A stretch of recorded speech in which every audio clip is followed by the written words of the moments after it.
નમસ્કાર મિત્રો આજ તમારી સમક્ષ કર્ક રાશિના જાતકો માટે 3 માસ, પહેલો છે એપ્રિલ માસ, બીજો માસ છે મે માસ છે અને ત્રીજો માસ છે જૂન માસ છે. આ 3 માસ આપના કેવા જશે, આપણે કઈ વાતની સાવધાની રાખવી જોઈએ અને આપના જીવનમાં સુખમય, આનંદમય, પ્રગતિમય આપ બની શકો તેના માટે કયા ઉપાય કરવા જોઈએ, સવિસ્તાર સાથે સંપૂર્ણ માહિતી આજ તમારી સમક્ષ હું રાખવા જઈ રહ્યો છું. મિત્રો, આ વિડીયો પરિપૂર્ણ રીતે જરૂર સાંભળજો. આપ સાંભળશો આપને પણ મજા આવશે, આનંદ આવશે, સાથે સાથે સાવધાની રાખવાથી નુકસાનથી અવશ્ય આપ બચી શકશો. સૌથી પહેલા મિત્રો, આપના માસિક કુંડળી પ્રમાણે ગ્રહોની સ્થિતિ, આપના કયા ગ્રહો કઈ સ્થિતિમાં છે એ જાણીએ. સૌથી પહેલા મિત્રો, આપના 10મા ભાવમાં જે કેરિયર ભાવ માનવામાં આવે છે ત્યાં મિત્રો ગ્રહોની સ્થિતિમાં બુધ અને ગુરુદેવ છે. આપના 8મા ભાવમાં મંગળ અને શનિ ભગવાન છે. આપના 9મા ભાવમાં એટલે કે ભાગ્ય ભાવ માનવામાં આવે છે ત્યાં 3 ગ્રહો ઉપસ્થિત છે. સૂર્ય ભગવાન છે, શુક્ર ભગવાન છે, સાથે મિત્રો સૂર્ય, શુક્ર અને રાહુ આ 3 ગ્રહો ઉપસ્થિત છે. આપના કેતુ ભગવાન છે 3જા ભાવમાં ઉપસ્થિત છે. ચંદ્રમાની સ્થિતિ 2.5 દિવસમાં પરિવર્તન આવી જાય છે એટલે એમની સ્થિતિ તમારી સમક્ષ રાખતો નથી. મિત્રો, સૌથી પહેલા ચર્ચા કરીએ કે આપનું સ્વાસ્થ્ય કેવું રહેશે, બીમારીથી આપણે કઈ તારીખમાં સાવધાની રાખવી જોઈએ એ ચર્ચા કરીએ. તો આપના લગ્ન સ્વામી જે છે એ ગ્રહો છે ચંદ્રમા છે. તો ચંદ્રમા તો 2.5 દિવસમાં પરિવર્તન આવે છે. તો મિત્રો આપણે 5મા ભાવથી જોઈએ તો 5મા ભાવના રાશિ સ્વામી છે મંગળદેવ છે. અને મંગળદેવ છે મિત્રો એ 25 એપ્રિલથી જે રાશિ પરિવર્તન કરશે 25 એપ્રિલ સુધી આપણે પેટની બીમારીથી ખાસ સાવધાની રાખવાની જરૂર પડી શકે છે. આપણે ગેસ થવાની સંભાવના થાય, અપચો થવાની સંભાવના જાય, પેટ તરફથી તકલીફ ન વધે એની ખાસ 25 એપ્રિલ સુધી આપણે સાવધાની રાખવી જોઈએ. સાથે આપની જૂની બીમારી ચાલતી હોય એ સાવધાનીપૂર્વક આપણે દવા લેવી જોઈએ.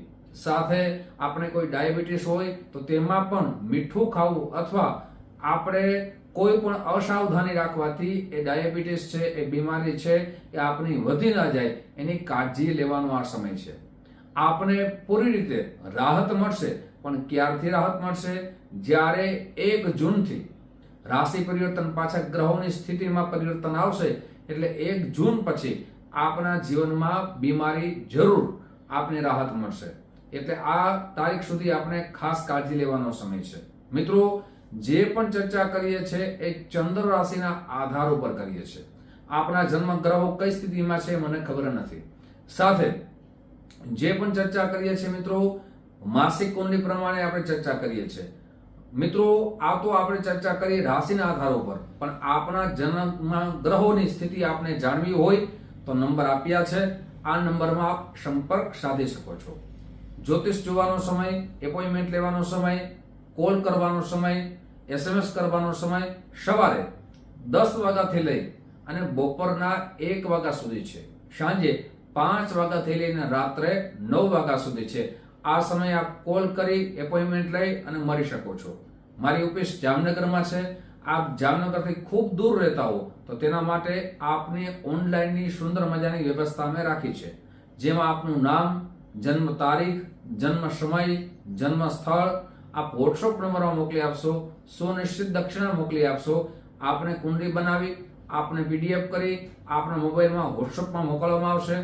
કુંડળી પ્રમાણે ચર્ચા કરવામાં આવશે, જેમાં શાસ્ત્રોક્ત ઉપાય બતાવવામાં આવશે, સરળ ઉપાય બતાવવામાં આવશે અને આ ઉપાયના માધ્યમથી આપના ગ્રહોની સ્થિતિ સારી થઈ શકે. સાથે મિત્રો, ઘણી વખત ઘણા બધા મિત્રો વિડીયો સાંભળતા પણ નથી અને ગમે ત્યારે કોલ કરે એ પણ યોગ્ય નથી. સમય એટલા માટે આપીએ છીએ, સમય એટલા માટે કહીએ છીએ કે સમય સાથે કોલ કરો એટલે આપને જોઈ દેવામાં આવશે, આપની ચર્ચા આપણે પણ કરવામાં આવશે. મિત્રો, હવે આપણે ચર્ચા કરીએ કે આપ વિદ્યાર્થી બંધુઓ છો તો વિદ્યાર્થી બંધુઓ માટે આ માસ 3 માસ કેવા જવાની સંભાવના વધી જાય છે. તો મિત્રો, વિદ્યાર્થી ભાવ છે, વિદ્યાનો ભાવ એ 5મો ભાવ જોવામાં આવે છે. 5મા ભાવના માલિક છે એ મંગળદેવ છે અને મંગળદેવ છે એ શનિ સાથે યુતિ કરે છે. કયા ભાવમાં યુતિ કરે છે? 8મા ભાવમાં યુતિ કરે છે. 3 ભાવ છે એ અશુભ ભાવ માનવામાં આવે છે. એક તો 6ઠ્ઠો ભાવ, 8મો ભાવ અને 12મો ભાવ. તો મંગળની સ્થિતિ જોઈએ તો શનિ શત્રુ રાશિ સાથે છે, એટલે વિદ્યાર્થી બંધુઓ માટે 25 એપ્રિલ સુધી ખૂબ જ આપનું મન ચંચળ ન રહે, આપની પ્રકૃતિ, આપનો સ્વભાવ આપણા વિદ્યાભ્યાસમાં ન લાગે એની ખાસ કાળજી લેજો કે આપણો વિદ્યાભ્યાસમાં જ મન લાગવું જોઈએ. સાથે 25 એપ્રિલ પછી જે પરીક્ષા આવતી હોય એમાં પણ આપણે ખૂબ ધ્યાનપૂર્વક વાંચન કરીને પરીક્ષા દેવી જોઈએ. પણ આપણા માટે સારા સમાચાર, 1 જૂન પછી મંગળ દેવતાનું રાશિ પરિવર્તન થવાથી આપણે 1 જૂન પછી કોઈ સરકારી નોકરીમાં આપ પરીક્ષા દેવા જવાની તૈયારી કરો છો, સારો લાભ થશે. વિદેશમાં કોઈ આપ પરીક્ષા દેવા માટે તૈયારી કરતા હો, સારો લાભ થશે. સાથે સૈનિકમાં આપ પોલીસની અંદર ભરતીની પરીક્ષા દેવા જતા હો તો આપને લાભ થવાની સંભાવના વધી જશે. મિત્રો, હવે વાત કરીએ આપના વિવાહિક જીવનની. વિવાહિક જીવનના ગ્રહોની સ્થિતિ જોઈએ તો આપના શનિદેવ માલિક થાય છે, અને શનિદેવ કોની સાથે છે? એ મંગળદેવ સાથે છે. મંગળદેવ શનિદેવ સાથે છે. તો આમ તો જોઈએ તો શનિદેવ પોતાના જ ભાવમાં છે, કેમ કે એમની 2 રાશિ માનવામાં આવે છે, એક મકર રાશિ છે અને કુંભ રાશિ છે. અને 7મા ભાવના માલિક કોણ છે? શનિદેવ છે. અને 8મા ભાવમાં મંગળ સાથે છે. હવે આપને ખાસ વિવાહિક જીવનની અંદર આપને ખૂબ કાળજી લેવાનો સમય છે. શા માટે છે? મંગળ અને શનિ આ બંને વચ્ચે અવિચાર ઉત્પન્ન કરે. આપણા વિચારો ક્યારેક કોઈ પણ નિર્ણય લેવો હોય તો એમાં એક વિચાર ન થાય એટલે ઝઘડા થવાની સંભાવના વધી જાય. સાથે એકબીજાના ક્રોધને જતું કરવું પડશે, એકબીજાનો ઈગો છોડવો પડશે, જેનાથી આપના જીવનમાં સુખદ જીવન પ્રાપ્ત થઈ શકે. આપના માટે પણ બહુ સારી સ્થિતિ બનશે. ક્યારે બનશે? મંગળ ભગવાન રાશિ પરિવર્તન કરશે ત્યારે આપના માટે પ્રેમ ભર્યું આપણા પરિવારમાં વાતાવરણની બનવાની સંભાવના ખૂબ સારી થઈ જશે. એટલે વિવાહિક જીવનમાં આપણે ખૂબ કાળજી લેવાનો આ સમય છે. હવે મિત્રો વાત કરીએ, પણ મિત્રો ચિંતા કરવાની નથી. કોઈ મોટું આપણા પરિવારમાં પતિ પત્ની વચ્ચે મોટો ઝઘડો થાય, સાથે કોર્ટ કચેરી સુધી જવું, આવી કોઈ ચિંતા કરવાની જરૂર નથી. સાથે મિત્રો આપનું વિવાહિક જીવન સારું જાય એના માટે પણ હું ઉપાય જરૂર બતાવીશ, આપ એ ઉપાય જરૂર કરજો. આપનું ભાગ્ય, મિત્રો જીવનમાં ગમે તેટલી મહેનત કરીએ પણ ભાગ્યનો સાથ ન મળે તો આપણા જે પણ કાર્યો કરીએ છીએ એમાં સફળતા મળતી નથી. તો ભાગ્યના ગ્રહોની જોઈએ તો ભાગ્યનો માલિક કોણ બને છે મિત્રો? તો ભાગ્યના ગ્રહોની સ્થિતિ ગુરુ મહારાજ બને છે. અને ગુરુ મહારાજ કયા ગ્રહો સાથે છે? તો ગુરુ મહારાજ છે એ બુધ ભગવાન સાથે છે. અને 1 મે થી ગુરુ ભગવાન રાશિ પરિવર્તન કરશે, શુક્રના ભાવમાં આવશે. એટલે એમ કહી શકાય કે આ 3 માસ તમારા ભાગ્યનો ઉત્તમ સાથ મળશે.